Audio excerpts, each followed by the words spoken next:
Say, quite often we see a discussion about Hinduism. Some Swamiji comes and says Hinduism is not a religion, Hinduism is a Dharma. Somebody says, another Swami debates. Some time ago, there was, in fact, here in Hyderabad, there was a big debate.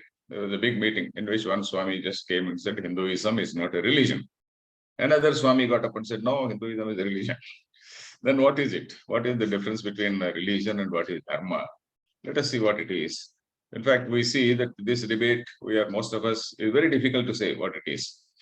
But still, my conclusion is that it is a dharma which is having several religious traditions, which has harmonized various religious traditions. I will just try to explain how it is. You see, our dharma is known as Sanatana Dharma. Sanatana means not ancient. Sanatana, usually we think it is ancient, but Sanatana, the meaning of Sanatana is eternal. Sanatana Sadatana. That is the meaning of Sanatana according to Sanskrit dictionary. Ancient, it is not ancient, it is something which is eternal. Eternal dharma means it should take into consideration the basic human nature, whoever he may be, wherever he may be, at any point of time, at any place in the world. So it should be applicable to him, it should be acceptable to him. In fact, dharma is something which is Dharanat Dharma Uchyate. That is the definition of dharma. Dharanat Dharma Uchyate. Dharana means that which holding, that which holds the society, that which holds it from disintegrating, from breaking apart. So that is what is dharma. In fact, the meaning of religion also is somewhat similar.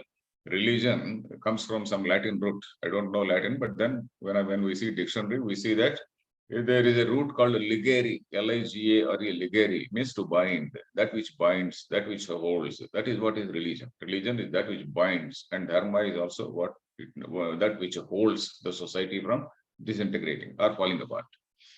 So, but then religion, as we see, particularly the Abrahamic religions. By Abrahamic religions, I refer to only two religions because though there are three Abrahamic religions, including Judaism.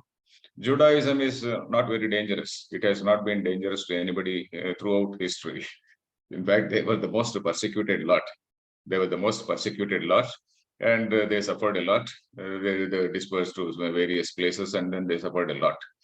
But then the other two civilizations, they have got a very aggressive attitude. They have got an aggressive attitude. They want to dominate the whole world. That's a different thing. But I am referring to them when I refer to the word religion. And when I talk about dharma, naturally I talk about Sanatana Dharma, which is something which is based on philosophy. Sanatana Dharma is basically, it is totally based on the Upanishadic philosophy or the Vedic philosophy, as we say that. Vedas, when we talk about Vedas, the final word of the Veda is called Vedanta. Veda plus Anta. Anta means end. Vedanta is the final word of the Vedas. And what are they? They are the Upanishads. The Upanishads, they constitute the final word of the Vedas. And Upanishads are basically an inquiry into the nature of reality. Upanishad is not something which is talking about some God somewhere sitting in heaven. And I'll tell you the difference between the philosophy and religion. Upanishads basically are texts of philosophy. They constitute a rational inquiry into the nature of what is truth, what is the highest reality. Of course, they are not inquiring into the external world. There are two inquiries. One is an inquiry into the external world, and one is an inquiry into not only the internal world. Internal world means who am I? That inquiry. But Ramana Maharshi made that sentence famous. Who am I? So, who am I? And what is behind me? And what is the cosmic mind, if at all there is a cosmic mind? And what exactly is influencing my mind? And what is that supreme reality? Can I know with my limited mind and senses and mind? Can I know the supreme reality? So this sort of inquiry takes place in the Upanishads. Religion, the difference between religion and Upanishads is Upanishads, they are visualized by several rishis, hundreds of rishis. If you see the Vedic literature, one particular mantra is by one rishi, another mantra is by another rishi. If you see the Upanishads also, there are so many rishis, hundreds of rishis. They contemplated on the truth, and they had vision. They had vision of that truth. And just to give it some respectability, we say that they had that vision straight from the creator. So that is what we say. Brahmana Nishvasitameva Tadrugvedaha, Yajurvedaha, etc. All these Vedas, they are like the Nishvasa. It is somewhat like the exhalation of the creator. So, which means these rishis, they contemplated in a totally selfless way. Absolutely. They did not have any agenda to establish a religion. They did not have any agenda to expand an empire. So, they absolutely no such thing. They basically, their idea was to know what was truth. Whereas religion, it is a question of belief. Religion, if we see the Abrahamic religions, whether it is including the Judaism, they are started by a particular person at a particular point of time in history. And he claims, yes, I had communication with God. God has sent his message to me. And this has been the message. And you have to listen to me. Probably many people must have been there like that. But luckily, but only for the good luck favored only three people. That is, one is Moses, and the other is Jesus Christ, and the other is Prophet Muhammad. And these people were able to influence a large number of people. They were able to, in fact, Christianity also did not become strong till King Constantine in the 4th century or so, till he got converted to Christianity for some personal reason. Till that time, Christianity was actually the religion of the slaves. In the Roman Empire, the Jews were slaves, and it was actually the religion of the slaves. So anyway, Christianity gained importance and then gained strength only when it was taken up by King Constantine. And subsequently, it went on aggressively. That's a different story. And Islam also, we know. Islam again, it is again the Prophet claims that he has a direct communication through some agent of God. So both the people, the people who start a religion, they claim, yes, I have got some communication with God, and luckily for them, they were able to impress a large number of people. There are some people, in fact, in the case of Islam, they were able to create a huge army and also go ahead immediately and then create an empire. So that is how that is all part of history. Then the difference between philosophy and this religion is, in philosophy, as in the case of Upanishads, there is a discussion and debate. For instance, if we see Upanishad like Taittiriya Upanishad, a student, actually he the son of a sage, this son goes to his father. Bhrugu, son's name is Bhrugu, and father's name is Aruna. Varuna. Bhrugurvai Varunihi. Bhrugu, the son of Varuna. So he goes to his father, and then he asks his father, "Oh, sir, you tell me what is the supreme reality?" So that father says, it is something which cannot be told straight away like that. You have to contemplate. For example, if a good maths teacher, what does he do? He doesn't immediately give an answer. He makes the student think.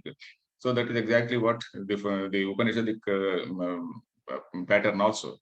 Everywhere they ask you to think. Tapasa Brahma Vijignyasasva. A wonderful statement. Tapasa Brahma Vijignyasasva. Tapas means alochana. That is thinking. The root etymological meaning of the word tapa is to think. So you think on these lines, he says. He gives a broad framework. You think on these lines. What are the tools you have for thinking? The tools which you have are your body, your just body-mind complex. With this body-mind complex, you try to see what is behind it. Now, not only you, but all the beings. All the beings, they are originating from some point, and then they are again going to some point. From where are they originating? From where they are coming, and where exactly they are going back. So contemplate on this. Try to do contemplation, and then arrive at the truth. So that is what the father says. So that is the prakriya which goes on. So the son comes up with an answer. The father again says, no, you think properly. You have not properly thought. Then again comes up with another answer. Son comes up with another answer, a better answer. So even then the father says, no, it is not correct. You think further. Then again son comes up with another better answer. Then again father says, no, you think again. So like that it goes on and on and on and says that in Upanishad, no, Brahma, that supreme reality, is not some person who is sitting somewhere in heaven. It is it is of the nature of pure consciousness, which is existing infinitely. infinitely existing consciousness. Satyam Jnanam Anantam Brahma, it says. In English, it has to be, it is translated as infinitely existing consciousness. So this is what is the reality. And if that is that reality, then you visualize any type of God form in that. You visualize any form, you call it Vishnu, you call it Shiva, you call it Shakti, you call it Ganesha, you call it this, that, all forms and all names are acceptable. So that is one aspect of it. And so in philosophy, there is a base for debate. There is a base for debate. And if somebody says, no, it is of the nature of consciousness, Buddha comes and says, no, no, no, that consciousness is something which is ephemeral, it is Shanika. And somebody else gives another deviation to that, but that consciousness is also there and matter also is there. One school says consciousness is there, consciousness alone is manifesting as the whole universe. That is the non-dual philosophy. Another person comes and says, no, no, no, consciousness also is there, and also what is called matter also is there. Mind and matter both are there. So like that, there have been debates. There have been debates, and that is the reason why we have got so many philosophical schools existing side by side in the fold of Dharma. There is only one Dharma, and in that broad fold of that, in the broad embrace of that Dharma, we have got so many philosophical traditions. But this type of debate and discussion cannot be accepted in the case of religion. In the case of religion, there is no debate. If somebody questions about anything, it can be even, it may be a sort of blasphemy by which some people may be beheaded also. Hundreds of people, particularly in Christianity, lakhs and lakhs of people were burned over centuries. They were actually tied to a stake in the middle of the town. Tied to a stake means a sort of pillar, and then they were set afire. In fact, they were fired in the sense they were set fire. They actually set fire, and then they got burnt. So millions of people were burnt like that. If we see what is called Inquisition, if we see like that, but such thing never happened. Such thing never happened in the case of Indian philosophy. So, Indian philosophy is God is what has given us a very broad liberal outlook. So that is what we have to see. The difference between tattva means philosophy, and it also means dharma also. Dharma actually, if we see Manodharma Shastra or any other and many other Dharma Shastras, they are broadly based on philosophy only. But if we see Upanishads alone, they are absolutely philosophy, pure philosophy with absolutely no agenda. You will know you can never find any sort of agenda to enforce a particular belief on somebody. There is no agenda to start a religion or anything like that. So this is the difference between religion and say philosophy, and broadly between the Abrahamic religions and the Sanatana Dharma, if we use a bigger word. Sanatana Dharma, if we want to use that word, the difference is that Sanatana Dharma is something which has accepted this way of say debate and discussion. So that is what we see as the difference between these two. So this we have to keep in mind. Thank you.